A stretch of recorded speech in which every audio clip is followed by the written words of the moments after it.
Marquinhos na área. Olha, muita informação para a gente trazer para vocês. Fiquem ligados aí até o final do vídeo. Convido você a pegar a pipoca aí, sentar, se deliciar aí com as informações, tá bom? Então, para contribuir com o meu trabalho, a única coisa que eu te peço é o like aí no começo do vídeo. Se você não é inscrito ainda no canal, dê essa moral, se inscreva. Normalmente a gente grava de 2 a 3 vídeos por dia aqui no canal.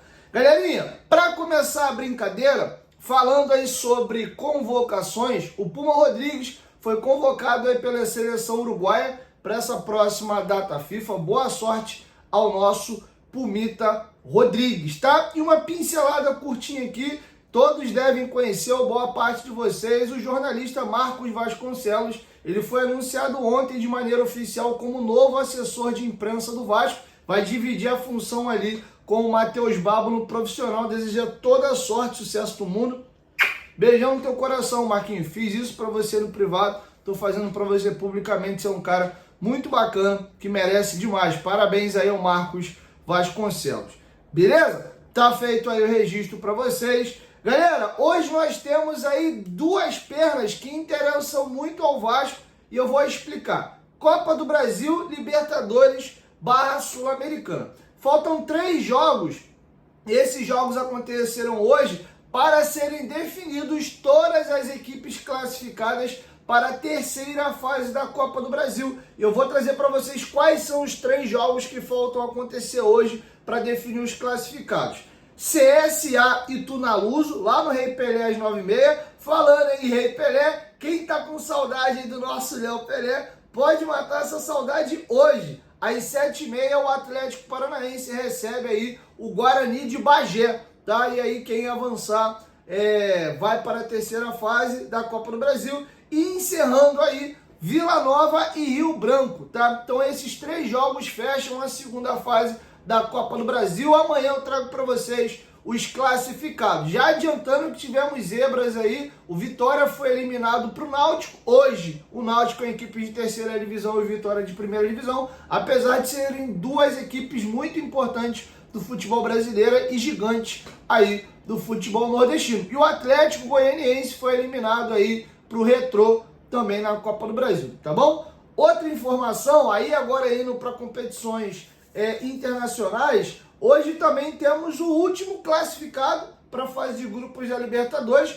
e o último classificado também para a fase de grupos da Sul-Americana. E como é que vai ser definido isso, Dieguinho? Hoje nós temos um jogo entre Bahia e Boston River lá na Arena Fonte Nova. Se o Bahia vencer, ele se classifica à fase de grupos da Libertadores. Se ele for eliminado, ele cai na Sul-Americana. Tomara aí que o Bahia vença e avança e aí venha para disputar a Sul-Americana com a gente o Boston River, deixa o Bahia seguir a vida dele e jogar Libertadores. Inclusive ontem eu torci bastante pro Corinthians, mesmo não gozando de muito carinho pelo Corinthians, mas entendendo que pensando no Vasco, era mais interessante ter o Barcelona de Guayaquil jogando a Sul-Americana ao invés do Corinthians. O Corinthians caiu da Libertadores para a Sul-Americana e acho que ele entra como um dos maiores favoritos para ser campeão da Sul-Americana. O Vasco é tão azarado, cara, que normalmente a Sul-Americana é um campeonato com times aí mais frágeis. Aí no ano que o Vasco classifica, a gente tem uma penca de time bom aí. Confesso que ficou esquisito, mas eu vou fazer um vídeo, no próximo vídeo eu vou descrever direitinho a situação, tá bom? Eu vou detalhar para vocês. Então, tá feito o registro e aí você tem esses 4 jogos interessantes agora à noite. Vai fazer a tua apostinha? Corre lá na Betfair. A Betfair é a maior patrocinadora da história do Vascão da Gama e nossa parceira aqui no canal Futebolaço. Vai fazer a tua aposta, corre lá. Lembrando, você tem que ser maior de 18 anos e ó, seja responsável aí com o seu dinheiro, beleza? Pô, Dieguinho, não vou apostar hoje não. Abra a tua conta, cara. Você vai estar ajudando o meu trabalho, vai estar também dando uma moral pro Vasco, tá? É de graça para abrir sua conta. Quando você quiser apostar, a conta tá aberta. Então, ou faz a tua fezinha já no jogo de hoje, se não, mas pelo menos abre a tua conta lá, dá essa moral. O link tá aqui, ó, na descrição do vídeo, no primeiro comentário do vídeo. Posso contar com vocês? A Betfair é a maior parceira da história do Vasco e nossa parceira também aqui do canal Futebolaço. Bom, novidade do dia de hoje, notícia que eu até trouxe para vocês aqui no canal e tô atualizando. Estava tudo certo entre Vasco e Atlético Mineiro para o Brian Palacios ao término agora do Campeonato Mineiro ser jogador do Vasco emprestado até dezembro, sendo que o Atlético Mineiro roeu a corda. Eles desistiram do negócio e não vão liberar o jogador para o Vasco. Eles venderam o Alisson aí para fora do país e vão contar com Bryan Palácios pelo menos por hora. Então o Galo desistiu de fazer negócio com o Vasco. Eu acredito que não é só isso também não, tá? Porque hoje o Palácio é um jogador mais de fundo de elenco do Atlético. Eu acho que tem a ver um pouco também com a questão das dívidas que o Vasco tem junto à equipe do Atlético Mineiro. Não quitou ainda o Paulo Henrique, tem parcela em atraso, o mesmo vale também para o Jair, então vai fazer mais um negócio com o Vasco. Então eles deram uma pesada ali, aí rola aquela desculpa também ali de, pô, vendemos o Alisson e tal. Não imagino o Cuca utilizando bastante aí o Palácio, tá? O Vasco queria pagar 300 mil euros aí para pegar o jogador por empréstimo, mais ou menos aí 1 milhão e 800, 2 milhões de reais pelo empréstimo, tá? Então o negócio está desfeito e o Bryan Palácios não será mais jogador do Vasco. Deixe a sua opinião aqui embaixo nos comentários. Atualizações importantíssimas, tá? O Vasco divulgou imagens do treinamento agora há pouquinho na Vasco TV e vou deixar passando para vocês algumas imagens. O Adson está treinando com desenvoltura, trabalho com bola, finalização, arrancada, tem até uma jogada ali de bola trabalhada entre ele e o Estrela, mostra estar aí muito bem fisicamente, ou melhor, já praticamente pronto para jogar. Imagino eu que ele vai estar à disposição do técnico Fábio Carille já para a estreia do Campeonato Brasileiro dia 30. Novamente nós vemos aí o Estrela também treinando com bola, então são ótimas notícias. Tietê também está aí fazendo trabalhos aí de movimentação, deslocamento, correndo, sprintando, fazendo mudanças de direção. Acredito eu que a ausência dele contra o Flamengo foi até mais uma forma de precaver ali o jogador e não expor o atleta que teve ali um problema no ligamento, teria 3 semanas para cuidar disso com calma para a estreia do Brasileiro. Outra situação que graças a Deus também não preocupa tanto, o Coutinho também, o Vasco divulgou a imagem dele correndo em volta do gramado. Se o edema dele tivesse de fato sido uma lesão mais grave, um estiramento, ele não poderia estar correndo, teria que estar fazendo tratamento ali e etc, mas é um jogador que já está correndo em volta do gramado. Não está junto com o grupo, né, fazendo trabalho de tiro para lá e para cá, mas está dando a corrida dele, não preocupa. O Coutinho vai estar apto para a estreia do Campeonato Brasileiro. E a que mais me surpreendeu, o David foi a campo. O David já faz trabalho de fundamento, tá passando para vocês aí alguns prints que eu tirei lá da Vasco TV. Aquele trabalho de fundamento, joga bola, passada lateral, chapa, passada lateral, pé de pé. Então ele já está conseguindo fazer esses trabalhos com bola. Vamos lembrar aqui que ele se lesionou em agosto, início de agosto. Então, ó, setembro, outubro, novembro, dezembro, janeiro, fevereiro, março. Agora no início de março completa 7 meses da lesão dele. O LCA, isso varia de atleta para atletas. Os jogadores começam a voltar entre o 8º e o 10º mês, tá? Então acredito eu aí que a gente não vai ter ele em março, né? Devemos talvez não tê-lo aí em abril. E aí eu acho que a expectativa, ou se tudo der muito certo, ele volta no final de abril, ou maio, pausa aqui os campeonatos para o Mundial e ele volta em junho depois do Mundial e de repente no período ali do Mundial vai ser ele estando completamente recuperado e só fazendo físico mesmo. Então de repente volta a ter uma condição melhor do que ele tivesse apto e de cara já liberado para jogar em período de jogos, tá? Então me chamou bastante atenção. Então muito em breve devemos ter o DVD e até por essa pausa aí para o Mundial deve desfalcar o Vasco em poucos jogos. Vou até depois dar uma olhadinha aqui, mas eu acredito que entre junho ele vai, se ele não conseguir voltar até abril, considerando que maio tem uma pausa no Mundial. Março só tem um jogo, dia 30. Em abril, acredito eu que vai ter Libertadores, Sul-Americana no meio, não devemos ter jogo quarto e domingo. Então deve ter de 4 a 5 jogos. Então é possível aí que talvez o David desfalque o Vasco entre 5 e 6 jogos. Tá? Então a gente possa ter o DVD praticamente aí o campeonato inteiro e o Adson já de cara aí o Estrela também. Tá? Então o Vasco vem aí bem mais inteiro para a disputa aí do Brasileirão. Uma pincelada aqui, o Vasco fez a 3ª proposta de renovação aí pelo Léo Jardim. Primeiro em dezembro o Vasco ele não respondeu, o Vasco fez uma nova proposta em janeiro, também não houve resposta, e agora o Vasco enviou a 3ª proposta todas elas aí sempre aumentando o valor do salário e 4 anos de contrato. Olha, tô preocupado com a situação do Léo Jardim, tá? Não sei se o jogador aí tá sentando no contrato, esperando passar o prazo e deixar o Vasco de graça no final do ano. Ficaria muito chateado, tá? É um jogador que a gente se identificou muito, é um jogador que o Vasco fez alto investimento para poder contratá-lo e ele deixar o Vasco de graça assim sem uma negociação, ficaria surpreso e ao mesmo tempo chateado. Tomara que ele renove o contrato aí. Tô achando estranho, né, essa questão aí dele não sequer retornar à proposta do Vasco. Vamos torcer para ter um desfecho positivo, mas essa é a terceira proposta que o Vasco envia para o Léo Jardim. Inclusive, depois você volta aqui no canal que eu trouxe para vocês a lista dos jogadores que tem contrato terminando com o Vasco entre junho, agora, no meio do ano, e dezembro, tá? Tem uma lista aí de mais ou menos 12 a 13 jogadores que podem deixar o Vasco de graça aí e assinando pré-contrato a partir de 1º de julho. E agora, galera, falei muito da situação clínica aqui e de alguns jogadores, etc. Vamos ouvir a galera que mete a mão na massa mesmo, os profissionais. Vou trazer para vocês 4 depoimentos que a Vasco TV deu. Vamos ouvir nessa ordem aqui. O preparador físico do Vasco, César Mendes, a fisiologista do Vasco, Sara Ramos, o Felipe Marquesato, que é nutricionista, e o Eduardo Calçada, que é fisioterapeuta. Esses 4 profissionais vão explicar o trabalho que será feito com os atletas nesse período aí de intertemporada. Essas 3 semanas livres que o Vasco vai ter até a estreia do Campeonato Brasileiro. Então, com vocês aí, os profissionais do Vasco, de cada área que eu citei, explicando o que vai ser feito com os atletas. Confere aí. Uma coisa é a gente ter a semana cheia para trabalhar, né? Para realmente fazer esses treinos aquisitivos, como eu já falei anteriormente, para que a gente possa realmente ter um ganho, né? Não só na parte física, mas em todas as áreas. Porque quando nós estamos num período competitivo, como foi agora, né, com 14 dias de pré-temporada apenas, com toda a adaptação, você já entra numa competição jogando 2, 3 jogos na semana. E nessa última semana, por exemplo, nós viemos numa sequência do jogo de Copa do Brasil e uma decisão, né?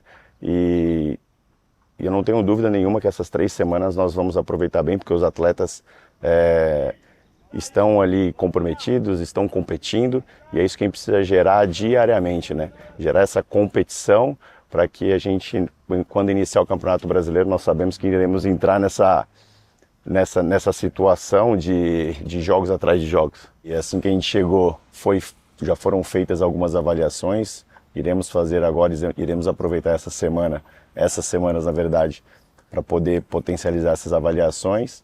E sim, tem um trabalho juntamente com a fisioterapia, com todos da preparação física, para que a gente potencialize os nossos atletas, que eles possam performar cada vez mais, e focando também, obviamente, na prevenção de lesão. Vejo que a gente, nesse curto período aqui, nós temos poucas lesões, isso é um fator muito positivo, né, muito graças ao trabalho também do DESP. Esse período que a gente vai ter agora, dessas 3 próximas semanas, ele acaba sendo muito bom, que a gente consegue extrair, tirar algumas informações ali dos atletas a partir de algumas avaliações que a gente, nessa rotina de calendário congestionado, a gente não consegue estar fazendo. Então, a partir dessas informações, a gente consegue construir ali um perfil mais robusto desse atleta e aí, consequentemente, influenciar ali na nossa prática, né, nesse direcionamento. Os atletas, eles são avaliados e são monitorados de forma constante. Mas, basicamente, a gente faz avaliação ali de força, as avaliações dos marcadores bioquímicos, a gente tem a termografia, a gente tem também o controle de carga, que vai estar integrado com todos esses outros parâmetros para estar direcionando ali a nossa prática. Como também pensando em aumentar a performance, ele vai acontecer de forma holística, integrando todas essas informações e todos esses dados. A partir do GPS, a gente também está avaliando e monitorando esse atleta. Então, por exemplo, se ele está alcançando a velocidade máxima dele ou não, quais percentuais ele vem alcançando disso, da máxima aceleração, da máxima desaceleração. E o nosso parâmetro sempre vai ser o atleta com ele mesmo. Então, por isso que é tão importante para a gente construir esses referenciais do atleta. Então, às vezes, o atleta ele fica afastado por uma lesão, a gente tem essa referência, o que a gente espera dele, o que a gente quer alcançar com ele, qual que é ali os valores dele, os valores basais, quais são os valores quando ele está no ápice da performance. Cara, a nutrição nada mais é do que uma base para performance, né? Então, a gente fornece os principais nutrientes que os atletas necessitam para desenvolver no treinamento, tanto de força quanto de campo, para que ele consiga ter uma boa recuperação e uma boa performance no ato do treinamento, né? Então aqui a gente fornece muitos suplementos para que esses atletas tenham esse suporte para treino, né? Então a base de creatina, carboidratos, proteínas, algumas vitaminas, alguns minerais, alguns óleos essenciais, né? Para essa performance e recuperação do atleta. Também a base da alimentação, que é a base da pirâmide ali, né? Do atleta, ele tem que se alimentar bem, com todos os ingredientes possíveis, e aqui no CT a gente tem tudo isso. E essas 3 semanas que nós estamos tendo agora como se fosse uma pré-temporada, né? Então a atenção, principalmente com esses atletas, tem que ser muito grande com a alimentação e suplementação, porque em alguns dias dessas 3 semanas, nós temos alguns picos de treinos que são muito intensos.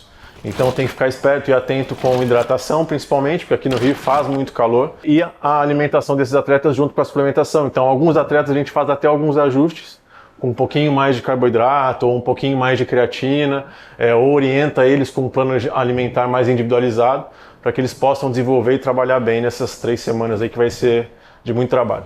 O trabalho da fisioterapia se encaixa num departamento de performance, né? Junto com os outros setores, a gente tem uma integração muito boa aqui no Vasco, começando com a parte médica, vem a parte da fisioterapia, preparação física, fisiologia, nutrição, e a gente tem uma ligação entre as áreas muito boa, uma comunicação, desde quando o jogador está lesionado, as partes se comunicam.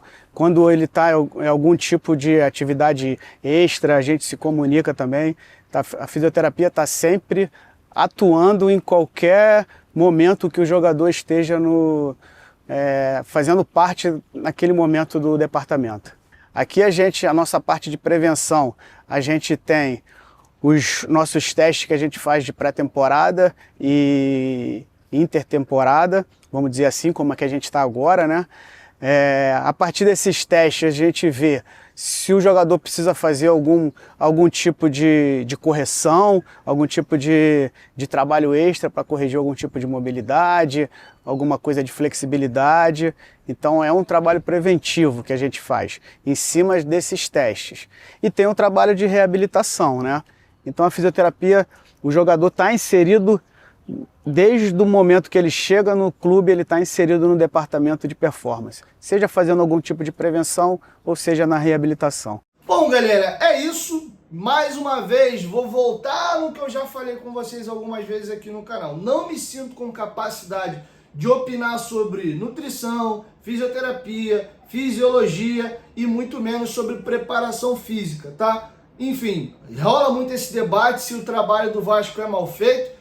Pode até talvez ser mal feito? Pode, mas eu acho que tem muito a ver também, uma coisa não necessariamente exclui a outra, com a genética dos atletas que o Vasco contratou. Eu acho que o Vasco precisaria buscar alguns jogadores com mais característica de força física, de saúde e intensidade, tá bom? Então é isso, assim eu vou encerrando com vocês a nossa primeira edição. Quero te ouvir, deixa a sua opinião aqui embaixo nos comentários sobre tudo que a gente discorreu nesse vídeo, beleza? Ó, um beijo no coração de vocês e até a nossa próxima edição. Lembrando aí que a gente está num período agora complicado, janela internacional fechada, tá abrindo agora a janela aqui local, então tenha um pouquinho de paciência, às vezes vai ter um vídeo com algumas informações que talvez você não ache tão relevante assim, talvez dê uma diminuidinha na frequência dos vídeos, mas vai ser meio difícil produzir conteúdo nessas 3 semanas aqui, então conta aí com a colaboração de vocês, beleza? Um beijo no coração de vocês e assim nós vamos encerrando com mais uma edição. O vídeo foi feito com muito carinho, deixa o like aí também para fortalecer o trabalho. Pô, Diego, não gostei do vídeo não. Nosso canal é democrático, fique à vontade para deixar o seu dislike. Se você realmente gostou e não é inscrito, se inscreva. Estamos muito perto aí de bater a marca de 300 mil inscritos. Vamos ser o segundo canal não oficial do Vasco aí a atingir essa marca e eu conto com vocês, beleza? 1, 2, 3, futebolaço, tamo junto, família, qualquer momento de quem volta Vasco, tamo junto, valeu, fui!